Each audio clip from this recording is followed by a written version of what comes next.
Antes de começarmos efetivamente a palavra, eu gostaria que você abrisse a sua Bíblia no livro de Juízes. Juízes capítulo 16. Em nome de Jesus. Tem alguém animado aí? Aleluia. Aleluia. Juízes capítulo 16. Lá no verso 20. Está escrito assim: e disse ela: os filisteus vêm sobre ti, Sansão. E despertou ele do seu sono, e disse: sairei então mais uma vez, assim como antes, e me sacudirei, e os derrotarei. Mas ele não sabia que o Espírito do Senhor já havia se retirado dele. Meus amados, vocês conhecem muito bem a história de Sansão, um dos juízes do Velho Testamento, um dos juízes do povo de Israel, um dos homens separados por Deus.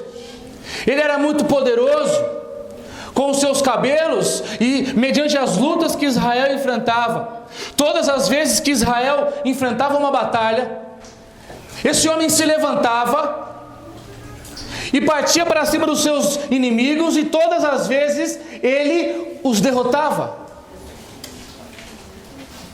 Mas então ele contou o seu segredo para Dalila, um segredo que ele não deveria ter contado. E então os filisteus se levantaram mais uma vez sobre ele. Mais uma vez se levantaram o povo filisteu contra Sansão. E ele pensou: vai ser como antes, vai ser como todas as vezes. Eu vou me levantar e vou até eles e vencerei. Mas a Bíblia Sagrada que nós lemos, ele não sabia que o Espírito de Deus já não estava mais sobre ele.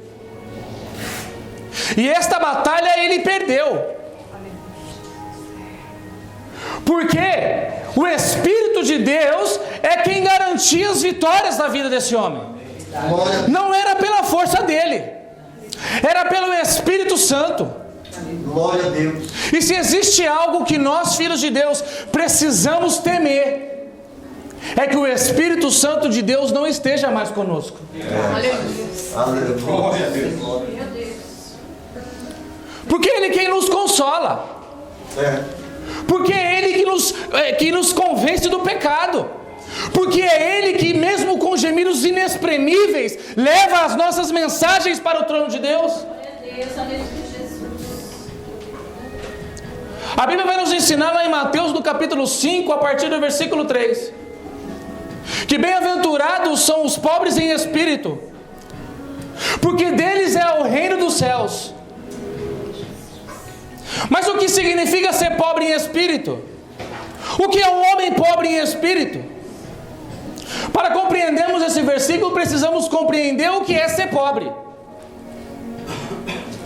Uma pessoa pobre é uma pessoa necessitada, é uma pessoa que sempre lhe falta algo, ela nunca está totalmente preenchida de algo que é necessário para a sua vida. Quem está pegando? Glória a Deus. E o pobre em espírito é aquele que nunca está cheio o suficiente daquilo que Deus tem para a vida dele. Aleluia.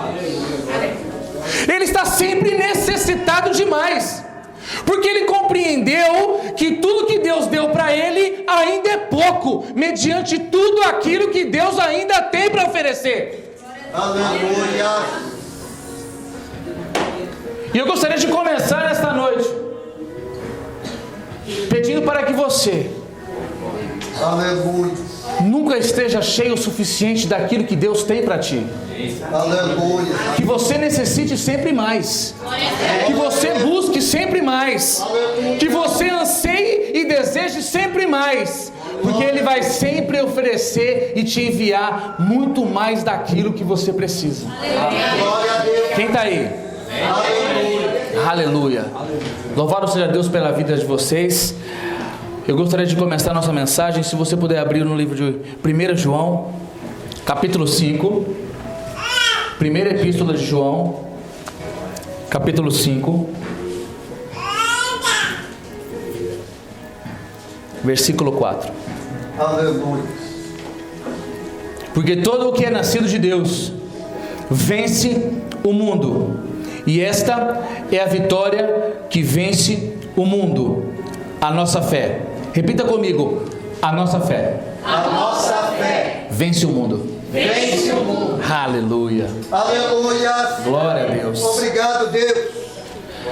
E eu quero compartilhar com vocês nesta noite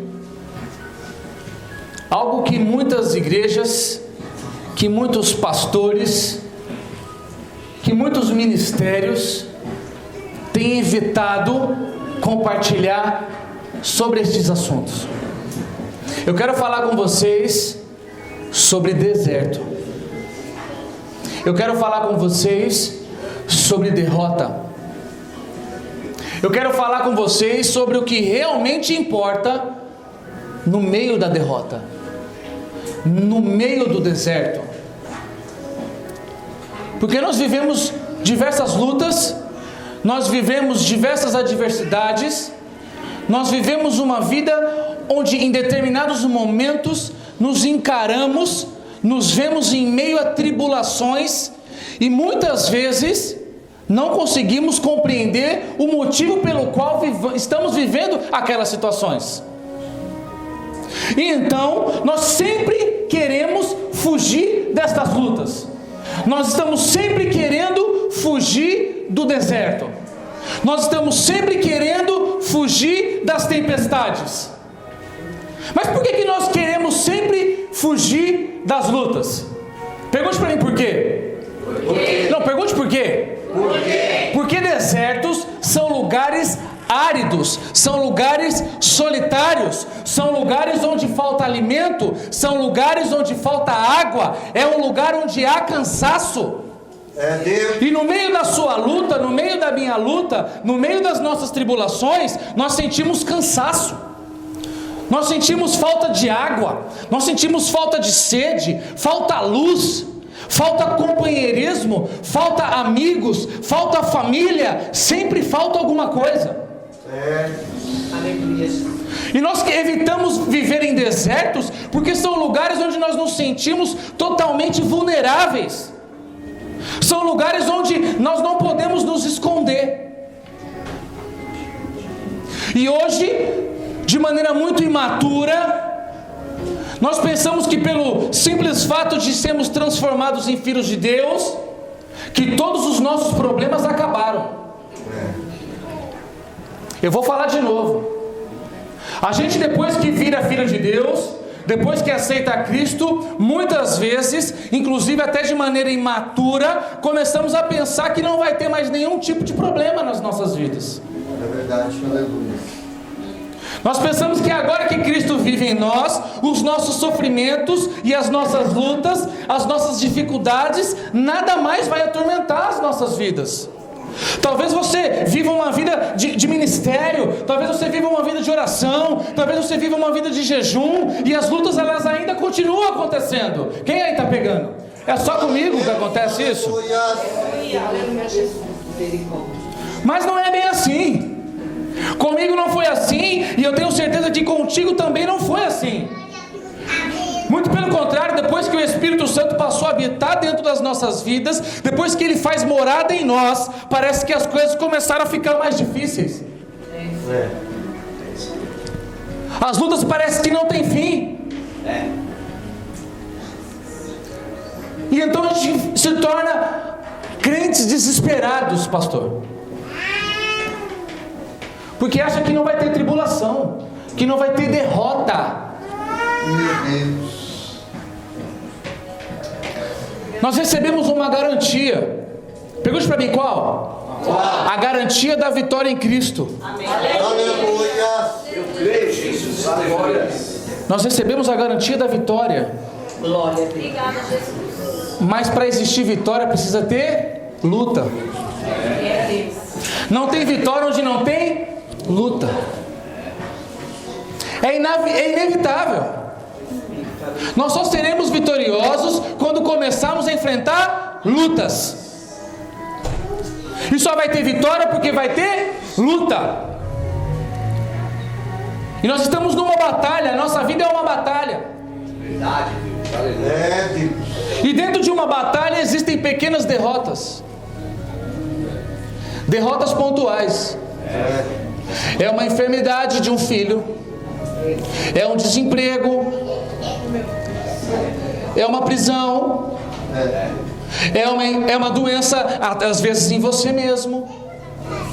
É uma falta. É uma necessidade. É um ministério que não avança. São pequenas derrotas. Mas o que Deus quer nos ensinar nisso? Meu Deus. Eu vou falar de novo, você não pegou. Aleluia. Eu vou falar de novo porque você não está pegando. A questão não é perder ou ganhar. Mas como você vai lidar com as derrotas? Aleluia. Aleluia. Como você vai lidar quando estiver no meio do deserto? O irmão leu aqui que os discípulos estavam no barco e começou uma tempestade e eles tiveram medo e eles gritaram e Jesus não estava com eles. Então, se os discípulos passaram por luta, por tempestade, imagine nós. Verdade, Deus. Aleluia. Aleluia. Aleluia, Jesus. Mas o X da questão é: por que os discípulos estiveram naquela tempestade? Por que Jesus, pastor, permitiu que eles estivessem naquela tempestade? Porque se você for ler o texto um pouco antes, você vai ver que Jesus pediu que eles fossem na frente. Jesus queria que eles estivessem sozinhos naquela tempestade, porque Jesus tinha algo para ensinar. Aleluia. Obrigado, Deus. Quem está aí? Ouça algo. A Bíblia vai nos contar a história de um homem que já estava na escuridão, que já estava no deserto. Este homem já tinha sido derrotado há 4 dias. A derrota estava tão consumada na vida daquele homem que a morte já tinha possuído ele e ele já cheirava mal. Muitas pessoas já choravam a derrota desse homem. Muitas pessoas já pranteavam diante do túmulo daquele homem. Lázaro estava morto. Existe algum tipo de derrota mais evidente do que isso? Lázaro já estava morto. Existiu também um outro homem. A Bíblia Sagrada nos conta a sua história, que inclusive ele já estava conformado com uma vida miserável que ele vivia. E a maneira como ele fala, você já consegue identificar que ali fala um derrotado. Um homem que vivia doente, que estava à beira de um tanque. Ele não conseguia se aproximar da sua cura. Ele já não tinha nenhum tipo de esperança. Um ser humano sofrido, acomodado, adaptado à sua vida de derrota. A Bíblia também vai nos ensinar a história de uma mulher que vivia ocupada, a história de uma mulher que estava sempre atarefada, uma mulher que não tinha tempo para mais nada, uma mulher que estava completamente derrotada pelo tempo. Marta vivia uma vida tão ocupada, ela vivia uma vida tão cheia de afazeres, que ela parecia até nós. É verdade. Parecia eu e você. Não tem tempo para mais nada. Aleluia. E durante a nossa caminhada cristã, a gente vive assim. Rotinas desenfreadas, que não tem permitido mais tempo para nada. Estamos vivendo uma vida cercada por sentimento de derrota, mágoa, pensamentos de desilusão, frustração, amizades destruídas, filhos de Deus que não conseguem lidar com a derrota. Quem está aí? Jesus disse que nós teríamos tribulações e que Ele venceu o mundo. Aleluia. Mas Ele disse que teria tribulação. Mas nós precisamos aprender a viver com essas tribulações. Porque nós vivemos uma vida cheia de derrota, uma vida cheia de mágoa. Então somente quando conseguimos perceber isso, nós já estamos longe demais para conseguir ter alguma possibilidade de vitória dentro das nossas mentes. E alguns de nós tendem a ficar até paralisados diante dessa situação. E não tomam nenhum tipo de decisão. Não conseguem agir. Então essa vida de derrota continua. Essa vida de derrota continua. Essas pessoas começam a se acostumar com essa vida. E se acostumam com as perdas. Se acostumam com a derrota. Mas deixa eu te falar algo nessa noite. Você não nasceu para ser um derrotado. Você não nasceu para ser um derrotado e viver nesse deserto. Aleluia. Aleluia. Você não nasceu para viver essa vida triste e vazia. É Deus. Lá no livro de João, no capítulo 5, aquele paralítico do tanque de Betesda. Aleluia. Aleluia. Ele pensava que jamais seria curado. É Deus. Porque ninguém ajudava ele a chegar até as águas do tanque. Mas então ele vê Jesus vindo na sua direção. Aleluia. Obrigado, Deus. Então Jesus chega até ele e diz para ele assim: levanta. Louvado seja Deus. Você não está pegando. Aleluia. Aleluia. Eu fico tentando pensar o que passou na cabeça daquele homem. Aleluia. Ele até explicou para Jesus o motivo da sua derrota. Ele disse para Jesus: olha, toda vez que o anjo desce e toca nas águas, aquele que entrar no tanque será curado. Mas eu não tenho ninguém que me leve até as águas quando o anjo as toca. Aleluia. Ele explicou isso para Jesus. Então Jesus disse para ele: levanta. É Deus. Você não está pegando.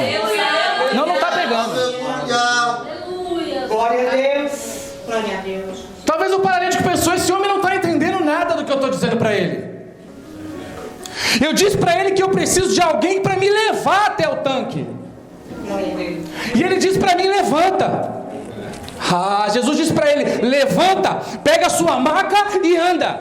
Aleluia. Jesus está dizendo para alguém aqui nesta noite: levanta, pega a sua maca e anda. Aleluia. Arecanta da basura. Jesus. Lá no livro de Lucas, capítulo 10, Marta está totalmente preocupada com os seus afazeres, cheia de tarefas, correndo de um lado para o outro, fazendo almoço, levando as crianças na escola, respondendo e-mail, fazendo o que mais? Totalmente derrotada pelo tempo, cheia de compromisso, toda enrolada. Jesus disse para ela: você está preocupada e inquieta com muitas coisas, mas somente uma é necessária. Glória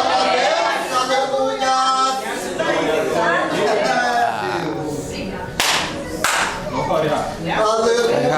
Alecanta da basura. Somente uma é necessária.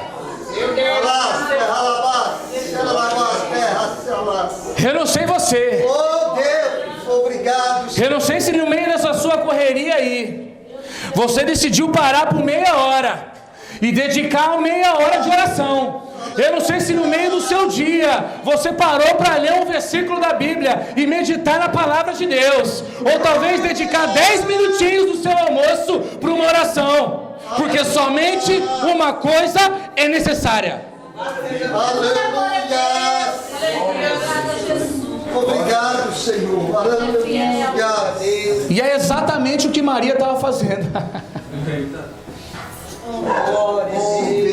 Tanto que Jesus disse: Maria escolheu a melhor parte. Pensa no que passou na cabeça de Marta. Como assim melhor parte? Eu tenho tanta coisa importante para fazer aqui, não tenho tempo para orar, não tenho tempo para ler a Bíblia. Deus está falando com alguém aqui. Olha só o que você pensa. Eu até queria. Eu até queria ter tempo, mas minha casa está uma bagunça. Eu não posso deixar minha casa assim, ir para a igreja em pleno meio de semana. Olha aí. Dá uma glória a Deus, nem que seja para disfarçar. Aleluia. Ou então talvez você diga assim: eu não posso deixar meu trabalho de lado. Sabe o que Deus tem para te dizer? Se organize e arrume o tempo. Aleluia. Porque somente uma coisa é necessária. Glória a Deus. Aleluia. Arrume um tempo para Ele. Arrume um tempo para estar aos pés de Jesus. Porque isso é o que realmente importa. Meu Deus, obrigado, Senhor. Estar ajoelhado aos pés de Jesus é o que realmente importa. Quem está aí? Aleluia. E a palavra de Deus continua nos ensinando lá em João, no capítulo 11, a partir do versículo 43, que do lado de fora da tumba, todo mundo já estava dizendo que Lázaro estava morto. Alguns choravam, outros já sentiam o cheiro de morte. Então Jesus chegou diante do sepulcro e disse: Lázaro, vem para fora. Glória a Deus. Aleluia. Por que ele disse vem para fora? Pergunte para mim por quê? Por quê? Porque Jesus veio para acordar, Jesus veio para mostrar o que verdadeiramente importa no meio dessa sua derrota. Aleluia. Eu vou falar de novo, porque você não está pegando. Quem está pegando? Aleluia. Deus é lindo. Jesus não veio, pastor, Aleluia. para impedir que Lázaro morresse. Aleluia. Pega isso.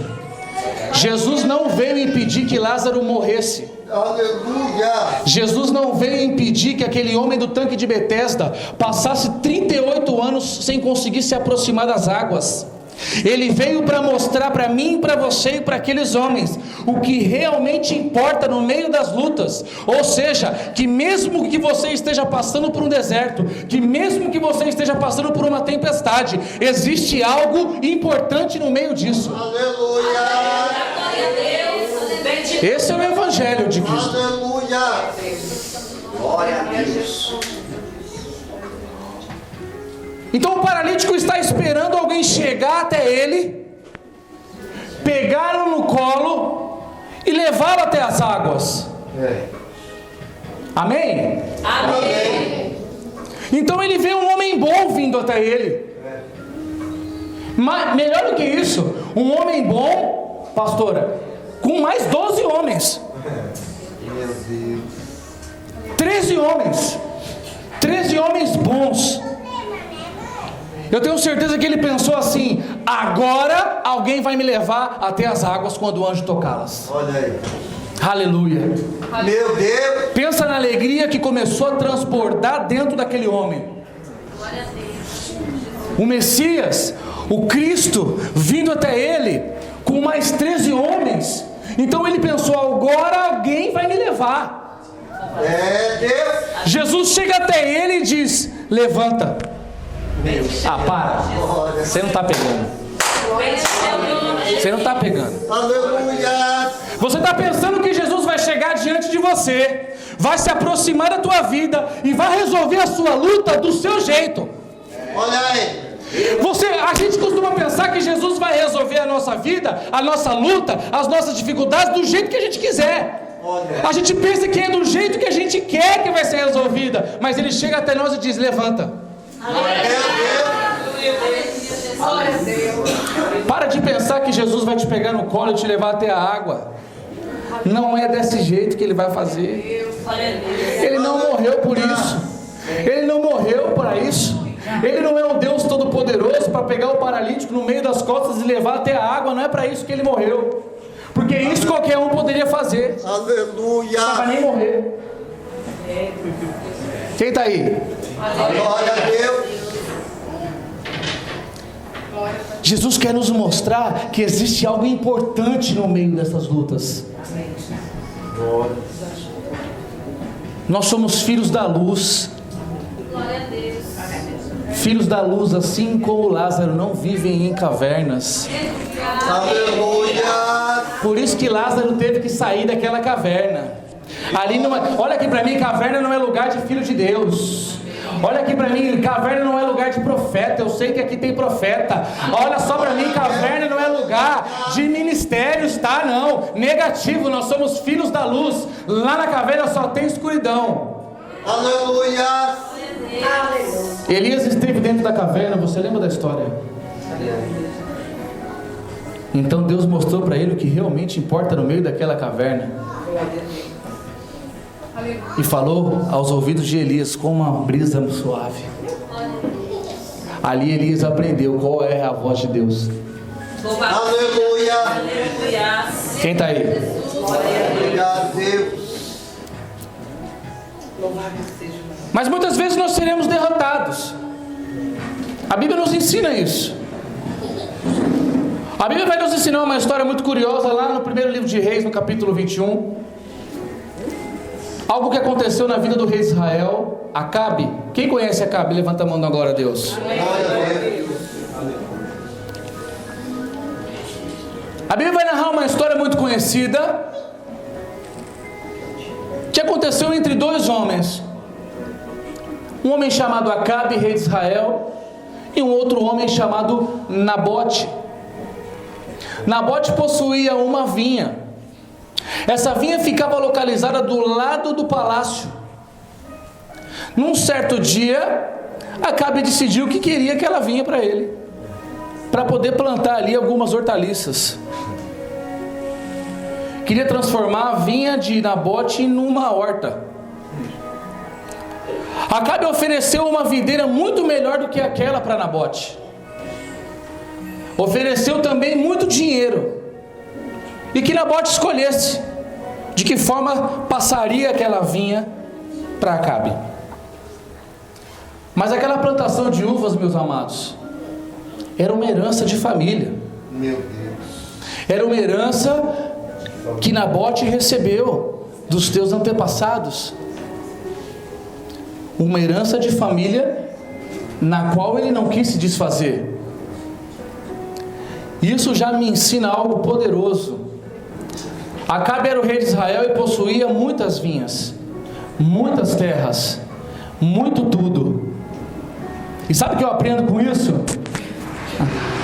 Louvado seja Deus. Aleluia. Tem gente que tem muito tudo, mas quer o que é teu. Meu Senhor da glória. A pessoa é rica, tem uma boa casa, mas quer a tua esposa. A pessoa talvez seja rica, tem uma boa casa, uma boa esposa, mas quer os teus filhos. Ou então a pessoa é rica, tem uma boa casa, uma boa esposa, bons filhos, mas quer o teu emprego, mas quer a tua paz, porque a tua paz excede. Aleluia. Obrigado, Deus. Eu não sei qual é a tua vinha, eu não sei qual é a vinha que eles estão interessados em te levar, mas Deus manda eu te dizer aqui hoje: não venda a sua videira por nada nesse mundo, porque ela é herança de família. Glória a Deus. Glória. Então Acabe recebeu um belo de um não, e foi para os seus aposentos indignado, irado, todo mimado, porque eita homem mimado que era aquele Acabe. Sua esposa Isabel viu aquilo e decidiu tomar uma providência. Mandou matar Nabote. Tomou a vinha e deu para o rei. Deus não gostou nem um pouco dessa atitude e enviou Elias para profetizar a morte de Acabe. E a profecia dizia o seguinte: que Acabe deveria morrer em Ramote de Gileade, e que os cães lamberiam o seu sangue, da mesma forma como foi com Nabote. E a Bíblia continua nos ensinando essa história, e lá no capítulo 22, no versículo 19, a Bíblia vai dizer que o Senhor então pergunta aos seres celestiais que estão ao seu redor: quem induzirá Acabe para que ele suba até Ramote de Gileade e lá caia morto? É isso que você entendeu mesmo. Deus está colhendo conselhos. Porque Deus, Ele pode ser o Deus Todo-Poderoso, mas mesmo assim Ele toma conselhos. Mas você não, você quer fazer do seu jeito. Amém? Pega essa aí. Essa passou. Aleluia. Então a Bíblia vai dizer que apareceu diante do trono de Deus um Espírito. E esse Espírito diz para ele: eu vou. E serei como um espírito de mentira na boca dos profetas de Acabe, e ele então subirá. Um espírito de mentira. Ah, você não está pegando. Deus disse para o espírito de mentira: vai, e a vitória é sua. Se enfrentar demônio já é difícil. Demônio com a vitória garantida por Deus. Quem está aí? Glória a Deus.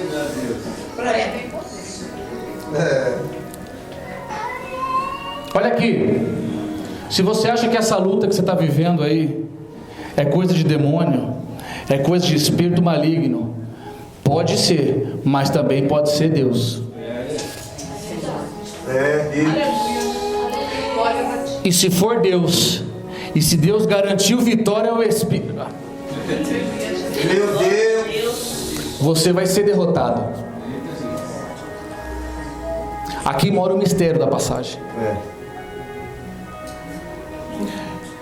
E se é uma certeza que nós vamos ser derrotados em determinados momentos, como que eu devo me portar quando ela acontecer? Deus. Abra sua Bíblia comigo em Efésios capítulo 5. Aleluia. Aleluia. Nós vamos ler o versículo 13.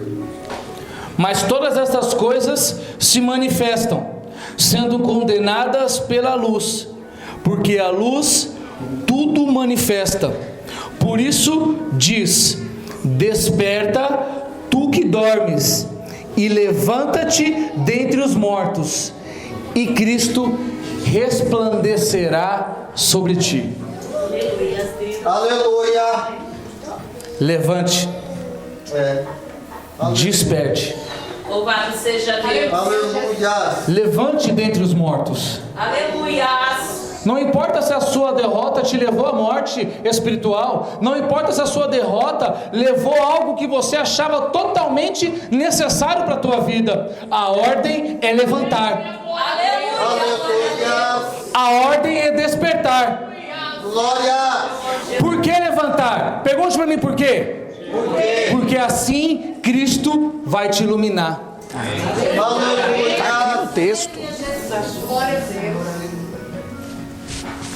Eu não sei qual que é a sua luta, mas eu tenho certeza que Jesus vai te dar a vitória, e depois Ele vai te iluminar. Aleluia. Aleluia. Tente imaginar aqui um canhão de luz. Apaga todas essas luzes e um canhão de luz vindo na minha direção. Automaticamente eu me torno destaque. Eu me transformo então em alvo. Por isso que depois que você aceitou Jesus, parece que as lutas sobre você aumentaram. Quem pegou? Vou falar de novo.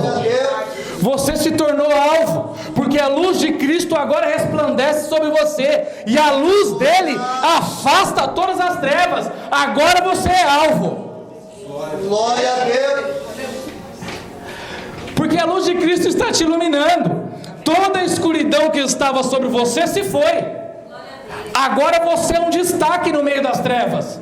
Agora há um canhão de luz sobre você. Um canhão chamado Jesus, o Cristo. Glória a Deus. Cantarabaço. Aleluia. Obrigado, Deus. Levante-se. Mas está doendo. Eu sei que dói. Levante. Mas parece que não vai ter fim. Levante. Aleluia. Mas eu não tenho forças. Levante. Aleluia.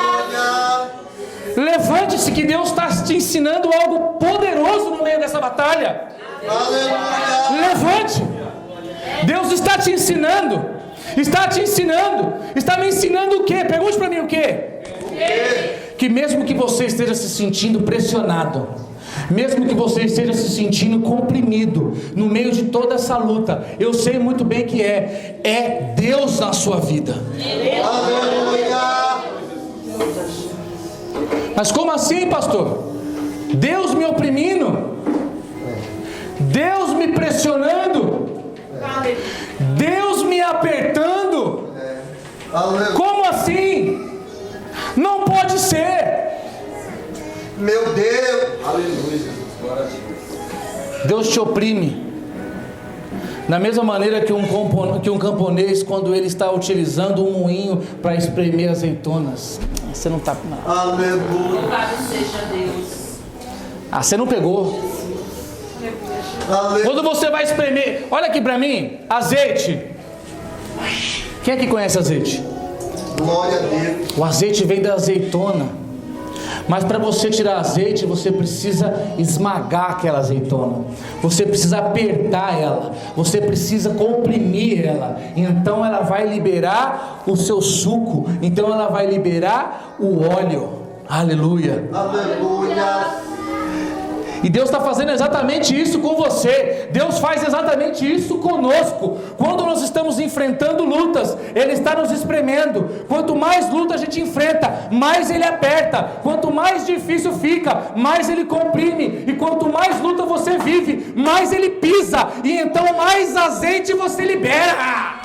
Aleluia. Louvado seja Deus. Porque quanto mais dolorido está, mais você ora. Porque quanto mais difícil parece estar, mais você jejua. Porque quanto mais impossível parece que está, mais vezes você está aqui. Então você se aproxima dele. Então você chega diante dele. Então você clama para ele. E você cria intimidade com ele. Ou seja, ele está te apertando para que você libere o que tem dentro de você. Obrigado, Deus. Alecanta da basura. Aleluia. E o azeite é símbolo do Espírito Santo. Louvado seja Deus. O azeite é símbolo do Espírito Santo. Aleluia. Nós podemos trocar, podemos utilizar as uvas. As uvas, o processo de extração do vinho é o mesmo. A compressão aperta mesmo, pisa mesmo. E então ela libera o líquido da alegria, porque a Bíblia Sagrada, a pastora, vai nos ensinar que o vinho é o óleo da alegria. Mas mesmo no meio da dor, sim, você precisa rir, sorrir e se alegrar no Senhor, mesmo no meio da dor. Glória. Porque a alegria do Senhor É a nossa força. Eu começo e você termina. A alegria do Senhor É a nossa força. aleluia, mas está doendo, não importa. É Deus. É isso que Deus está te ensinando nessa noite. Que quanto mais você é apertado, mais do Espírito Santo de você emana. Aleluia. Ele te aperta porque Ele sabe que você ainda tem muito mais para oferecer. Glória a Deus. Eu vou falar de novo. Quanto mais Ele te aperta, mais você libera. Quanto mais Ele te comprime, mais você é filho de Deus. Quanto mais Ele te aperta, mais você se entrega. Aleluia. Mas por que Deus faz isso, pastor? Certa vez, Jesus estava com os discípulos na casa de Lázaro, depois que Lázaro ressuscitou. Jesus vai até a casa de Lázaro com os seus discípulos, e a Bíblia vai nos dizer que a casa de Lázaro estava abarrotada, cheia de gente, e que essas pessoas foram até lá, Fabrício, para ver a Lázaro, que havia ressuscitado. Você não pegou. Um derrotado, 4 dias morto, Depois de algum tempo, a sua casa estava abarrotada de pessoas que foram até lá para ver ele, que havia ressuscitado. E essas pessoas, algumas delas eram pessoas do mundo, estiveram na presença de Cristo e ouviram o mestre falar, porque foram ver a Lázaro. Aleluia. Meu Deus. Pessoas ímpias, que estiveram na presença do rei, que estiveram na presença do mestre, porque Lázaro foi ressuscitado. Glória a Deus. Pessoas que receberam água viva, direta da fonte, porque foram ver Lázaro. Aleluia. Jesus quer que você desperte, Jesus quer que você levante, para te ensinar o que realmente importa, no meio da sua luta, Glória a Deus. no meio do seu deserto. E Deus então vai te apertar no meio dessa luta, e Ele vai te oprimir, vai te sugar, para que de você saia o Espírito Santo, e esse Espírito Santo vai se manifestar e vai envolver todos aqueles que estiverem ao seu redor. Glória a Deus. Aleluia. Como medida recalcada, sacudida, Aleluia! Glória a Deus! Aleluia. transbordante. Obrigado, Deus. E então as pessoas vão sair de onde elas estiverem, para ir ver o que Deus fez na tua vida, Glória a Deus. Quem te deu que o nome de Jesus? para ver Jesus te iluminando. Aleluia. Elas vão sair de onde elas estiverem, para ver a glória de Deus resplandecendo sobre a tua vida. Glória. Porque o que importa não é a luta, não é o deserto, não é a derrota. O que importa é o que Jesus vai fazer na tua vida depois dessa luta, porque a vitória é garantida por Ele. Aleluia. Obrigado, Deus. Por isso que Ele chegou e disse assim para Maria: essa enfermidade, porque senão você entra em parafuso. Porque Jesus diz assim: essa enfermidade não é para a morte, mas o homem morreu. Olha aqui para mim, Jesus disse assim: essa enfermidade não é para a morte, mas aí o homem morre. Se você, é que a gente não lê a Bíblia com atenção, né? Lê correndo.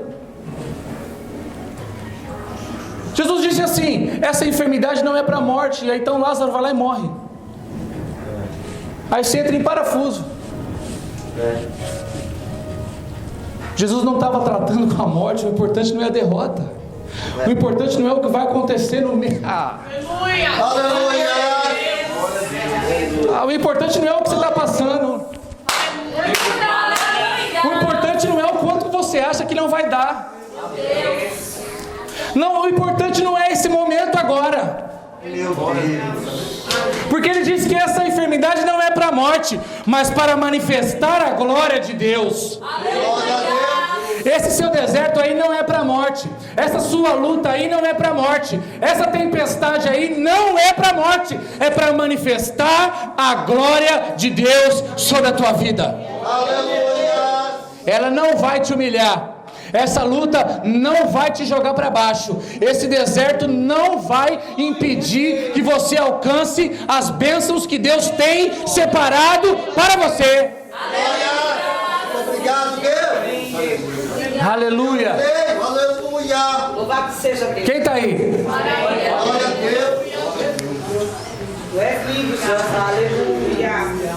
Obrigado, Deus. Só precisamos tomar cuidado com uma coisa.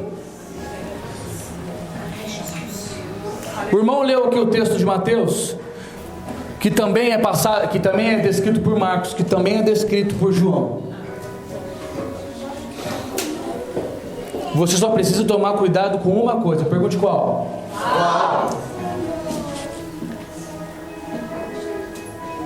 Pedro disse assim: eles estavam vendo Cristo vir caminhando sobre as águas, e Pedro disse assim: é um fantasma. E todos achavam que Jesus era um fantasma. Então Pedro disse assim: Senhor, se for o Senhor, faz com que eu caminhe sobre as águas.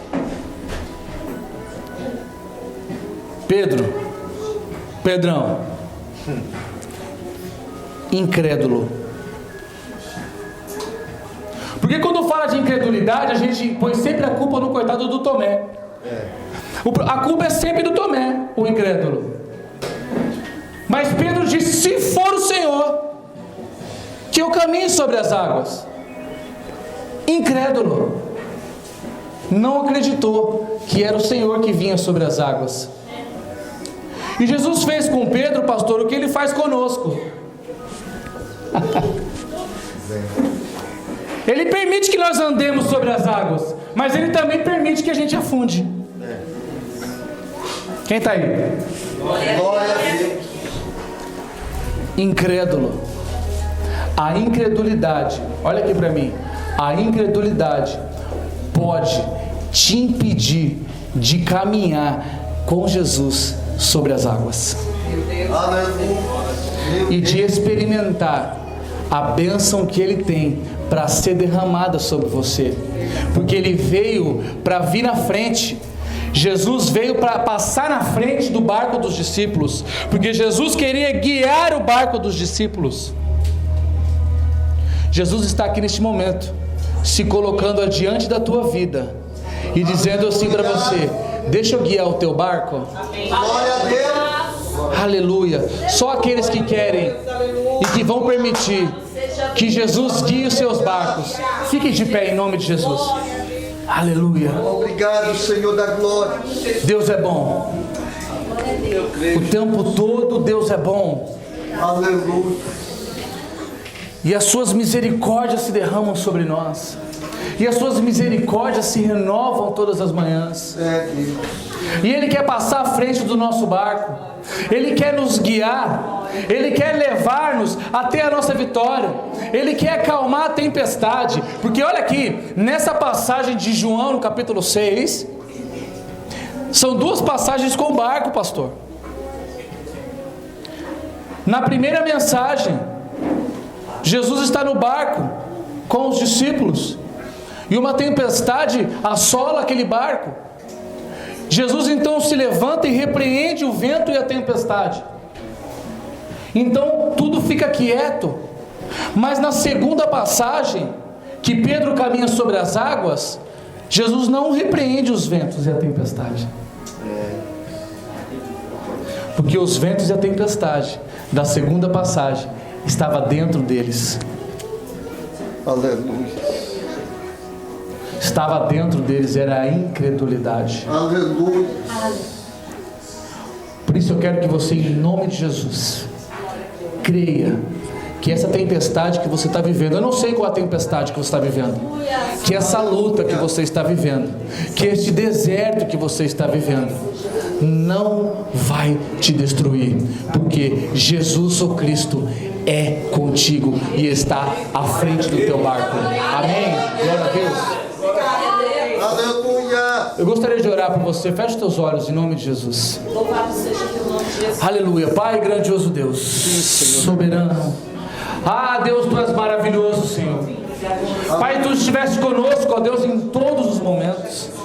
Pai, Tu disseste para nós que estaria conosco, Senhor, até a consumação dos séculos, ó Deus. Pai, nós cremos, ó Deus, fielmente que Tu vai nos livrar dessa tempestade. Pai, eu não sei o que o Teu povo tem sofrido, Senhor. Pai, eu não sei o que o Teu povo tem sido assolado, quais são as lutas que eles têm enfrentado. Pai, mas eu peço a Ti, Senhor, em nome de Jesus, pelo sangue de Jesus, ensina, Senhor, a cada um deles, ó Pai, aquilo que realmente importa no meio dessa luta. Pai, mostra para cada um deles, ó Pai, quais são as saídas, quais são os escapes, ó Deus, por onde eles devem continuar, por onde eles devem prosseguir, ó Deus. Ó Espírito Santo de Deus, derrama sobre o Teu povo, do Teu entendimento, do Teu discernimento. Dê forças a eles, levanta cada um deles, mesmo quando estiverem de joelhos, mesmo quando estiverem caídos, ó Pai. Ó Espírito Santo de Deus, eu peço em nome de Jesus, consola os corações. Ó Espírito Santo de Deus, dê um entendimento, dê um discernimento, ensina-os a lidar com as suas dificuldades, com as suas tempestades, com todas as tuas tribulações. Ó Senhor, em nome de Jesus, guarda-nos, ó Pai, agora no nosso retorno aos nossos lares.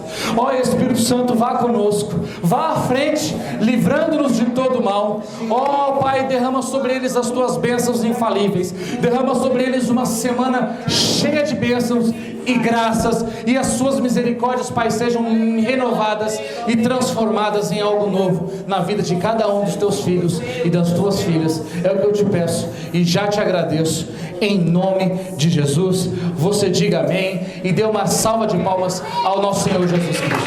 Amém. Glória a Deus.